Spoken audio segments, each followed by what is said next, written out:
pretendo conversar com vocês é como é que a gente consegue entender essa epidemia, uma pandemia, que atingiu vários países do mundo, da Covid-19 e a situação no Brasil. Que técnica que a gente tem à nossa disposição para poder entender, fazer predições e propor estratégias de controle. Eu vou usar a Covid só como uma motivação, como um exemplo, mas eu vou fazer uma discussão num contexto mais amplo em relação às pandemias, na história das pandemias e quais são os fatores determinantes para o aparecimento desses agravos. E eu vou falar um pouquinho sobre modelos, porque a minha experiência nos últimos 40 anos que eu venho trabalhando nessa interface entre a matemática e a medicina, fundamentalmente para doenças infecto-contagiosas e principalmente doenças tropicais. E a gente usa, então, um instrumental matemático para poder entender a dinâmica dessas doenças, para fazer predições e para propor estratégias de controle. Vamos falar um pouquinho sobre o processo de modelagem. O que é um modelo? Um modelo é uma representação conveniente de alguma coisa importante. Então, quando ele envolve aspectos quantitativos, a gente chama de modelos matemáticos. Então, são representações. Por exemplo, esse é um modelo, o modelo da molécula de DNA. Todo mundo já deve ter ouvido falar e já viu alguma coisa parecida com isso. Isso não é uma molécula de DNA, isso é uma representação. Por isso que é um modelo. E ele só tem aqueles aspectos que estão relevantes para a gente entender alguma coisa em relação a essa molécula especificamente. É bom lembrar que o modelo é como um mapa. O mapa serve para a gente sair de um lugar e chegar em outro, entre outras coisas. Né? Eu tenho aqui dois mapas diferentes. Na verdade, isso não é um mapa, isso é uma imagem de satélite. Né? E acontece que o modelo tem que ser uma representação conveniente. Esse não é um modelo interessante para eu sair desse lugar e chegar a esse. Ele tem muito mais coisa do que eu preciso e que só serve para me distrair. Esse é um bom modelo. Para sair do local A ao local B, o que eu preciso ter é algumas ruas de referência, estações de metrô, enfim, alguma coisa que guie o meu caminho até aqui. Todo o resto só serve para aumentar o custo da elaboração desse modelo e acaba me distraindo. Portanto, um modelo tem que ser uma representação simples, mas não muito simples, o mais simples possível. Ela tem que ser conveniente. Vamos ver como é o modelo de uma doença. Vamos imaginar que estamos diante aqui de uma doença viral. Por exemplo, sarampo antes da vacina. Pode ser o Covid também. A técnica de modelagem consiste em dividir essa população em estágios que representem a evolução da história natural dessa doença. Então, por exemplo, quando as pessoas ainda não pegaram essa doença, elas são suscetíveis. Então, eu imagino essas pessoas como fazendo parte de um compartimento, como se fosse teoria de conjuntos. Aqui seria o conjunto das pessoas suscetíveis a uma infecção. Em um dado momento, ocorre o evento infectante. Aí essas pessoas começam a mudar de estado. Elas passam de uma condição de suscetível para uma condição, por exemplo, de indivíduos que já foram expostos, portanto já são infectados, mas ainda não são infectantes. Passado um certo tempo, o período de incubação, essas pessoas vão para uma outra fase, onde eles são infectados e infectantes. E aqui estão as manifestações clínicas, que otimizam o contágio para novos suscetíveis. E no interior do organismo dessas pessoas, algumas coisas vão acontecendo. A concentração de vírus começa a subir, atinge um máximo na fase de manifestação clínica e depois cai, quando as pessoas se recuperam da infecção, passando para um outro estágio. Aqui eu tenho, por exemplo, anticorpos específicos que sobem e chegam a um platô que tem duração que varia de doença para doença. Esse aqui é o modelo mais simples que se pode conceber. Tá? Só tem os suscetíveis e infectados. Por isso que eu chamo ele de modelo SI. A única coisa que o indivíduo nesse estado vai fazer na vida é pegar essa infecção e passar para esse outro estado. Tá? Isso é uma super simplificação. Não tem nenhuma doença que se comporte dessa maneira. Uma sofisticação subsequente seria os indivíduos que, uma vez infectados, podem voltar à condição de suscetível. É chamado modelo SIS, suscetível, infectado, suscetível. E o mais comum é esse modelo aqui, que foi inventado ou descoberto por dois indivíduos, dois ingleses, um chamado Kirmac, o outro chamado McKendrick, que propuseram o modelo SIR, suscetível, infectado e recuperado. Então, suscetíveis adquirem a infecção e depois de um certo tempo se recuperam.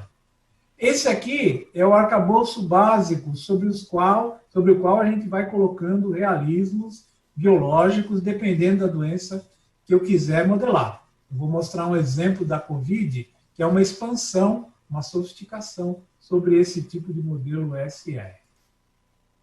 Vamos ver quais são os fatores que determinam a nossa interação com os agentes infecciosos. Primeira perspectiva, e talvez a mais importante, é a perspectiva evolutiva. Eu vou explicar o que eu quero dizer com isso. Existem fatores ecológicos e ambientais que também determinam a nossa interação com os agentes patogênicos. Fatores culturais e comportamentais. No caso da Covid, vocês vão ver que foi central para isso. E, finalmente, e infelizmente, fatores políticos e econômicos, que acabam complicando enormemente a vida dos epidemiologistas. Vamos conversar um pouquinho sobre os aspectos evolutivos. Tá? O Dobzhansky foi um grande biologista evolutivo, foi professor da Universidade de São Paulo, foi um dos maiores biologistas evolutivos de toda a história dessa especialidade. Ele dizia que nada em biologia faz sentido a não ser a luz da evolução por seleção natural. Ou seja, os agentes infecciosos evoluíram e continuam evoluindo por um processo de mutação e seleção natural. Qual é o ambiente para o qual eles têm que se adaptar, como todas as espécies? Nós, os hospedeiros, nós somos esse ambiente. Então, vejam, existem inúmeros aspectos evolutivos que a gente percebe na prática médica do dia a dia. Por exemplo, o mais conhecido, talvez, entre os médicos praticantes, é a evolução da resistência a antibióticos. Por exemplo, isso aqui é um estudo que foi feito há muitos anos atrás, mostrando a evolução da resistência de uma bactéria, uma Klebsiella pneumoniae, à amicacina. Então, a gente tem aqui a proporção de cepas sensíveis no tempo zero, conforme o tempo foi passando. Pela sobrecarga de uso de antibióticos com a amicacina, as cepas sensíveis foram desaparecendo e em pouco mais de 5 anos perdeu-se um antibiótico extremamente eficiente no começo. Isso por um processo de evolução. Existe uma pressão seletiva, que é representada pelo antibiótico, e as bactérias que vão mutando e se adaptando foram ficando resistentes. Senão elas não sobrevivem, desaparecem. E esse diagrama é talvez o mais importante de toda essa discussão. Tá? Aqui eu tenho a infecciosidade de um agente patogênico e aqui eu tenho a letalidade. Aqui é o número de pessoas que eles conseguem infectar por cada pessoa infectante. E aqui a proporção de pessoas infectadas que morrem. E aqui uma série de exemplos, uma série de doenças. Então, veja, existem doenças muito bem adaptadas a nós mesmos. Por exemplo, sarampo, que tem uma capacidade de infectar muito grande, mas tem uma letalidade relativamente baixa. A letalidade individual. O sarampo mata centenas de milhares de pessoas ainda hoje no mundo. Mas, individualmente, de cada 100 infectados, um morre. E nesse outro lado do espectro, eu tenho, por exemplo, a gripe aviária, H5N1, que apareceu mais ou menos em 2013, que tinha uma letalidade brutal, mas, por conta dessa letalidade, transmitia pouco. Ou seja, existe um balanço entre a capacidade de infectar e a capacidade de matar. E são essas duas forças antagônicas que determinam o sucesso de um agente patogênico em infectar o maior número possível de pessoas. Por exemplo, a varíola está aqui, tem uma letalidade bastante alta e uma capacidade de infectar também bastante alta. A varíola provavelmente é o agente patogênico que mais gente matou no mundo na história até hoje. Só no século XX, 200 milhões de pessoas morreram de varíola. Só no século XX. E a gente tem aqui, por exemplo, ebola, que mata muito, mas ele se transmite pouco, justamente porque ele mata muito. Nós temos a tuberculose, que está aqui no meio do caminho. Tá? Nós temos um outro coronavírus, o MERS, aqui que apareceu no Oriente Médio. E agora, diante da Covid. A Covid está aqui. A gente não sabe exatamente qual é a capacidade de transmissão, não sabe exatamente qual é a sua letalidade, mas está nessa ordem aqui. Então, cada pessoa infectada gera de 1,5 a 3,5 casos, e dos infectados, de 0,7 a 3,5% morrem. Isso é o que se sabe até agora. Para resumir essa perspectiva evolutiva, o que está acontecendo nessa imagem? Uma pessoa espirrando. Então, aqui a gente tem milhões de partículas de perdigoto que estão sendo expelidos num evento explosivo. Cada gotícula dessa tem milhões de partículas virais, por exemplo. O que está acontecendo aqui? Esses vírus estão induzindo um comportamento, porque o espirro é um comportamento induzido, ele não é espontâneo. Quando ele vem, a gente não consegue segurar.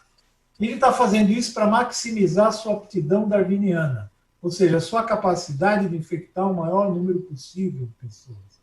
Portanto, tudo que um agente patogênico quer fazer na vida é uma cópia de si mesmo. Isso significa gerar infecções secundárias. Tá?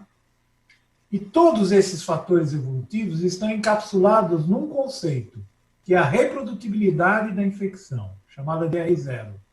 Esse aqui é o número de infecções secundárias que um único caso índice é capaz de gerar numa população inteiramente suscetível, ao longo do seu período de infecciosidade. Esse R0 é uma razão entre a incidência e as taxas de remoção. Ou seja, um agente infeccioso tem que manter as pessoas no estado infectante o maior tempo possível para ele poder passar essa infecção adiante.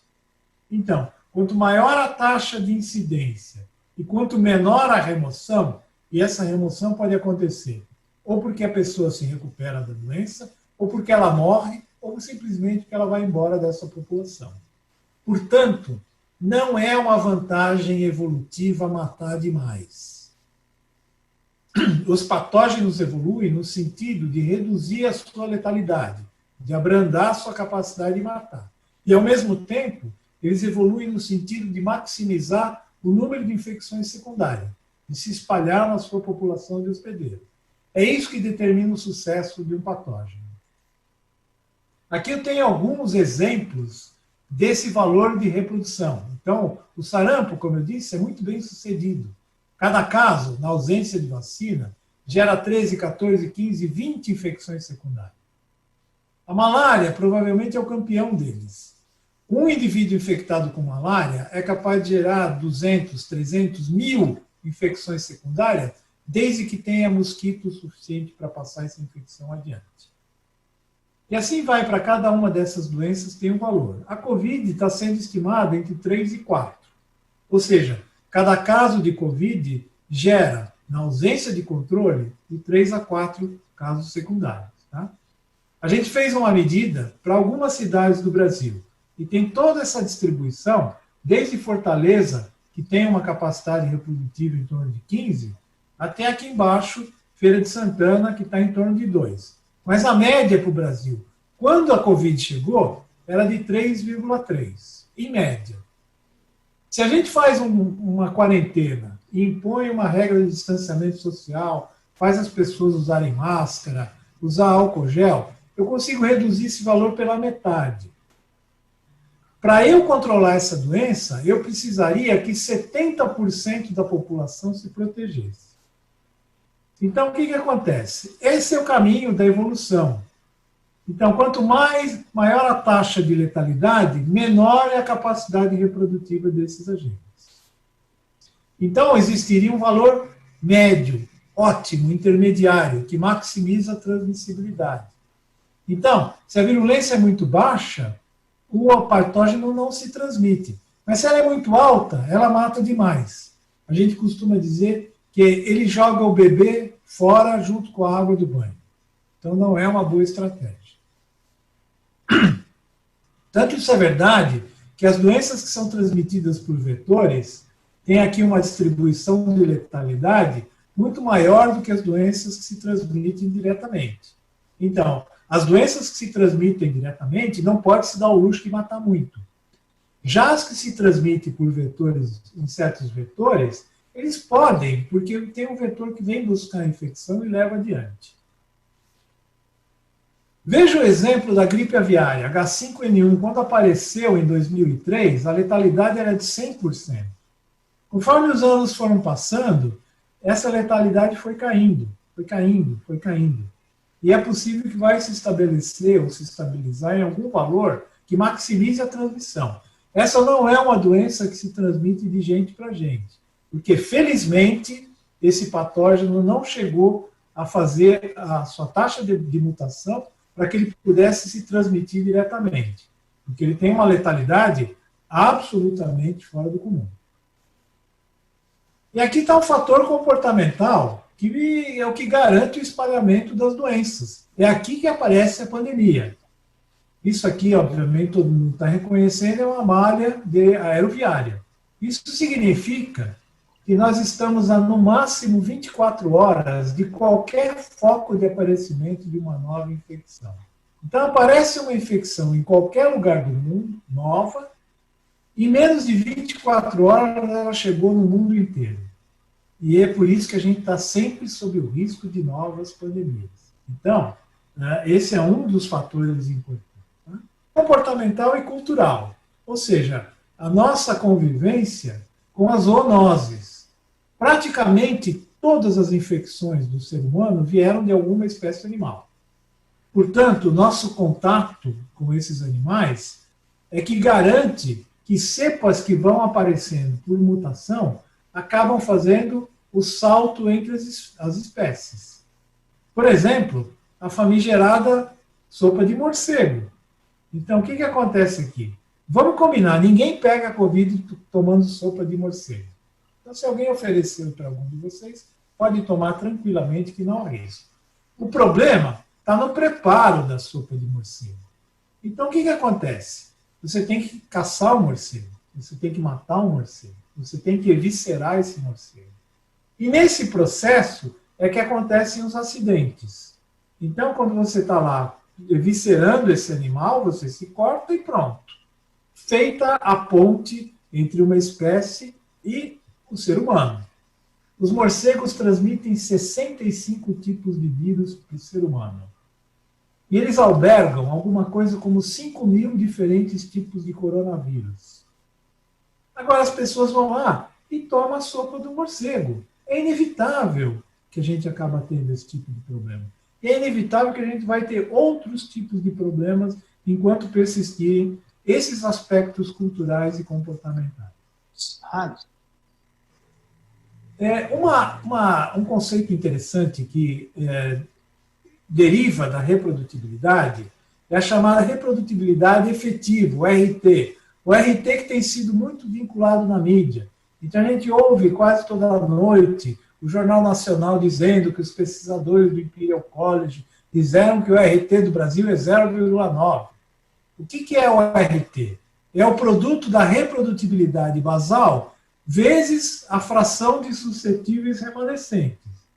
Então, quando t é igual a 0, no começo, a epidemia chegou naquele lugar, o número de suscetíveis é igual à população total. Todo mundo é suscetível. Então, essa fração é igual a 1. Quando o t é igual a 0, você tem o R0. Conforme o tempo vai passando, os suscetíveis vão pegando a doença. Portanto, essa fração aqui começa a diminuir. Então, o RT cai conforme vão comendo os suscetíveis. Conforme a infecção vai comendo os suscetíveis, a reprodutibilidade, que é a capacidade de gerar infecção secundária em qualquer instante de tempo, vai caindo. Até que chega um momento que essa fração de suscetíveis é tão baixa que esse patógeno não consegue se manter mais nessa população de hospedeira. Essa é a chamada imunidade de rebanho. Vamos ver um modelo para a Covid. Então, esse é um modelo que contempla todas as etapas da história natural da doença como ela é conhecida. Tá? Tem os suscetíveis, expostos, infectados, pacientes hospitalizados, pacientes graves na UTI e os recuperados. Todo mundo pode morrer aqui por causas naturais ou por causa da doença. Tem uma fração aqui de assintomáticos, que é mais ou menos bem conhecida. Para cada um indivíduo infectado, você tem de 6 a 7 assintomáticos, ou oligossintomáticos. Tá?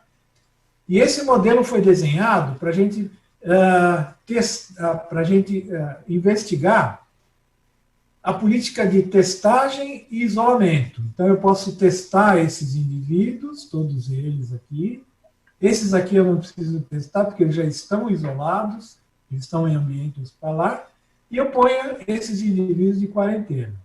Então, isso é para a gente investigar como que essa política pode ser implantada. E aqui está o desempenho desse modelo. Esse modelo é bom? Eu não sei, eu preciso comparar ele com dados reais. Então, veja aqui, casos acumulados ao longo do tempo. São bolinhas pretas.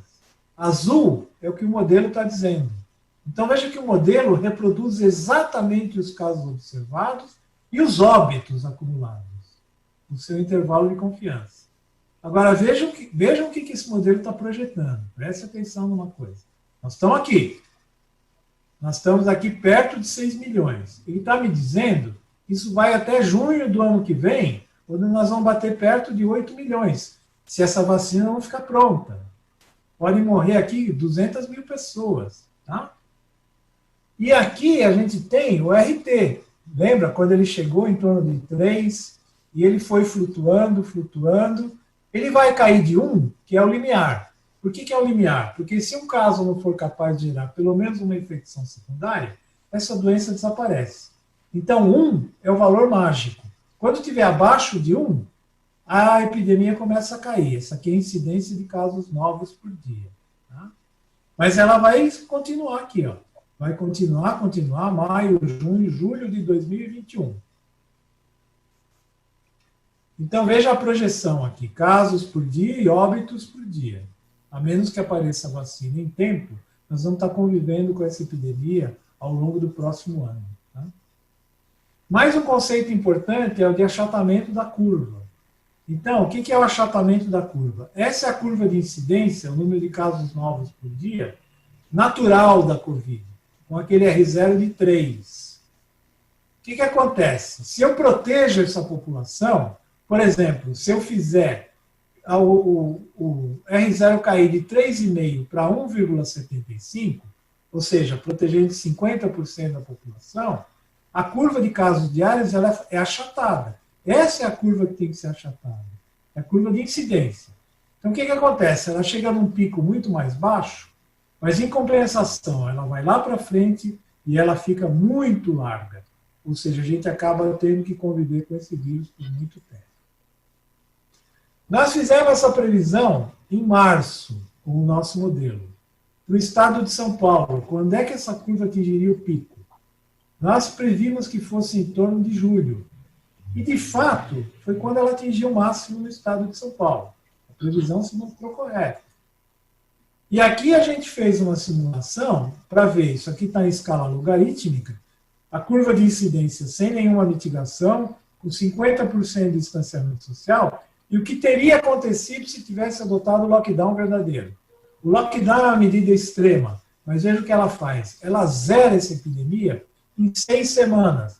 Tem um custo altíssimo, mas se a gente computar que a gente ia viver com essa pandemia por 6 semanas, fechando completamente o país e deixando 50% aberto e convivendo com esse vírus por 2 anos, o que é mais caro? Os nossos colegas economistas podem responder mais tarde. Bom, então, como é que é calculada a imunidade de rebanho? Ela é função direta daquela magnitude, o R0. Tá? Então, vamos imaginar o sarampo, que tem um R0 de 20. Qual é a imunidade de rebanho para o sarampo? É 1 menos 1 sobre 20, que dá 0,95 ou 95%. Isso me dá também uma meta para a estratégia de vacinação. Para eu controlar o sarampo, eu tenho que vacinar 95% das pessoas. A imunidade de rebanho da Covid natural é de 70%. Portanto, eu preciso ter uma vacina com pelo menos 70% de eficácia, se eu vacinar todo mundo, para eu eliminar essa doença. E é muito provável que essas vacinas tenham esse nível de eficácia esperado. Né? Isso é o que a gente previu para a cidade de São Paulo, quando que atingiria a imunidade de rebanho, em agosto, e assim foi o que a gente observou. E esse é o resultado da simulação do modelo para a testagem. Se eu testar e isolar, qual é a eficácia dessa estratégia? Qual é o número de testes que eu tenho que fazer e quanto isso custa? Essa aqui é uma estratégia indiscriminada. Para o estado de São Paulo, para eu ter 95% de redução da incidência do vírus, eu deveria ter começado em abril e testado 45 milhões de pessoas, ou seja, a população inteira, a um custo de 3 bilhões de dólares. Portanto, não é viável. Essa é uma estratégia seletiva. Eu vou testar e isolar só aqueles que têm sintomas. Posso alcançar a mesma eficácia de 95% a um custo de muito menor, em torno de 130 milhões de dólares. Não foi feito nenhuma nem outra. Tá? Saibam, o Brasil não conseguiu implementar uma estratégia de testagem. E só para ilustrar, uma discussão que é extremamente premente e é o que está, no momento, sendo discutido. Dá para reabrir as escolas? Aí o modelo pode ajudar a responder. Então, o critério da Organização Mundial da Saúde para reiniciar as aulas no meio da pandemia é que essa curva epidêmica, aquela curva de casos novos por dia, tem que estar em declínio há pelo menos 14 dias seguidos. E que a taxa diária de testes positivos para a Covid deve ser menor que 5%. Isso aqui o Brasil não fez. A gente não sabe qual é a taxa diária de positivos, porque nós não estamos testando o maciçamento da população. Tá? Vamos pegar uma variante daquele modelo mais simples, em que eu tenho suscetível, exposto, infectado, recuperado e assintomático. Para a gente ver se eu consigo simular um ambiente hospitalar com esse modelo. Um ambiente escolar. Não tem ninguém hospitalizado, ninguém grave, porque eu só vou tratar de crianças de 0 a 9 anos. Para isso, a gente fez um estudo na cidade de Santos, de Bauru e de Franca, no estado de São Paulo, que são cidades muito parecidas do ponto de vista demográfico. Tá? Então, vejam, nessas 3 cidades, a população de 0 a 9 anos é praticamente idêntica, o que é muito interessante para a gente usá-los como modelo. Tá? Já a prevalência é mais alta. Aqui chegou a quase 23 mil casos, aqui 14 mil e aqui 6 mil. O número de mortes e o número de estimado de crianças infectadas. Tá? Então, a gente ajusta uma função contínua, o azulzinho são os dados reais, e aqui está o intervalo de confiança. Isso aqui é a incidência diária, para Santos, para Bauru e para Franca. Aqui é o resultado das simulações. Então, para Santos, por exemplo, depois de 30 dias, eu posso ter 117 casos assintomáticos, 19 casos, nenhuma morte, ainda bem, essa taxa de reprodução e o número de casos secundários, ou seja, as pessoas que vão ser infectadas por essas crianças. Tá? Isso para Santos, para Bauru, está crescendo aqui o número de casos secundários, embora o número de casos, tanto assintomáticos quanto sintomáticos, seja menor. E aqui para Franca. Ou seja, tudo isso só para ilustrar que eu posso usar esse tipo de modelo para tirar alguma conclusão de alguma estratégia de saúde pública extremamente relevante, por exemplo, no caso do Brasil. Tá? Vamos ver rapidamente, para terminar, o impacto da política de flexibilização. Vamos usar o estado de São Paulo, porque é onde eu estou trabalhando. Aqui eu tenho o índice de distanciamento social ao longo do tempo. Tá? Chegou a 55 e assim por diante, está caindo. Está caindo a partir de junho, depois de 60 dias, está caindo. Ou seja, a sociedade está reabrindo. Qual é a implicação disso? Isso seria o número de casos acumulados se tivesse mantido a política de distanciamento antes do nosso governador começar a colorir o estado de São Paulo de laranja, amarelo, verde, azul e assim por diante. Ou seja, quando a população estava 50% protegida, esse seria o curso natural da doença. Com a política de reabertura, começou a aumentar o número de casos e também o número de mortes.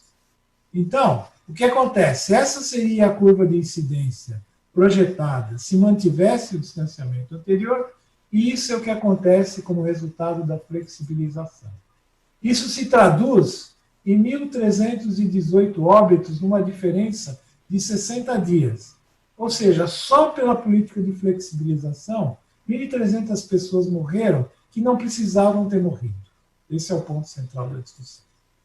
E essas, então, eram as ideias que eu gostaria de compartilhar com vocês.